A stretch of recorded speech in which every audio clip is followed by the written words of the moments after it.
गई। एक समय की बात है, एक गांव में 4 पंडित रहते थे। चारों बचपन से ही दोस्त थे। किताबें पढ़ के उन्होंने खूब ज्ञान प्राप्त भी कर लिया था। मगर उन चारों में एक पंडित था जिसे कभी भी किताबों का शौक ना था। भाइयों, मुझे लगता है हमें अपने इस ज्ञान का सही उपयोग करना चाहिए। हमें शहर जाना चाहिए जिससे हम पैसा कमा सकें। हाँ, ये बहुत अच्छा सुझाव है, पर हमें हमारे साथ विट्ठल को लेकर नहीं जाना चाहिए। अगर वो हमारे साथ आया तो हमें कोई लाभ नहीं होगा। हाँ, एकदम सही बात बोले हो। अरे, तुम ऐसे कैसे सोच सकते हो? हम शुरू से ही साथ में रहे हैं। एक थोड़ा हिस्सा तो हम उसे दे ही सकते हैं। हाँ, ठीक है।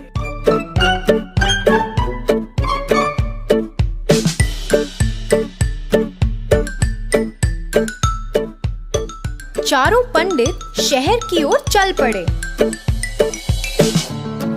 चारों चल ही रहे थे कि एक मक्खी दूसरे पंडित के आसपास मंडरा रही थी। पंडित उससे बहुत तंग हो रहा था। हटाने पर भी वो कहीं नहीं गई। उसे मारने के लिए पंडित मक्खी के पीछे भागा। अरे, तुम उसके पीछे क्यों भाग रहे हो? हम वैसे भी इतना बोझ उठाकर चल ही रहे हैं। क्यों ना मैं इस मक्खी को एक गधे में बदल दूं?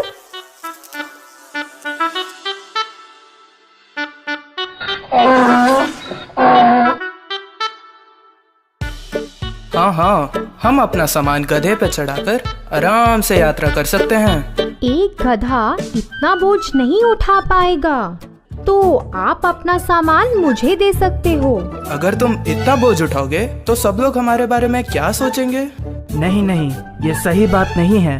तुम्हें हमारे साथ लाने का हमारा सुझाव था, तो जैसा हम बोलेंगे तुम्हें मानना पड़ेगा। इस गधे को मैं एक बलवान जानवर में तब्दील कर दूंगा, एक बाघ में। क्या एक बाघ में तब्दील करोगे? नहीं, ये सही नहीं है। एक बाघ तो हमारे लिए एक बहुत बड़ी मुसीबत बन जाएगा। तुम मूर्ख हो, तुम्हें क्या पता? हम जैसा बोलेंगे बाघ वैसा ही करेगा। तुम बीच में मत पड़ो। तुम विट्ठल की मत सुनो, उसे इस बारे में कोई ज्ञान नहीं है। हाँ, हमने वैसे भी बहुत समय बर्बाद कर लिया है। अगर एक बाघ हमारे साथ हमारा बोझ उठाकर चलेगा तो सब लोग हमारी वाहवाही तो करेंगे। इसी दौरान उन तीनों पंडितों ने उस गधे को एक बाघ में बदल दिया और तभी विट्ठल तो झट से पेड़ पर चढ़कर बैठ गया। जो गधे से बाघ में तब्दील हुआ वो तो एक खूंखार जंगली जानवर था और फिर उसने तीनों पंडितों पर हमला बोल दिया। अरे बाप रे, अगर इन्होंने मेरी बात मानी होती तीनों जीवित होते। तो बच्चों, बिना बुद्धि के हमारी विद्या व्यर्थ है।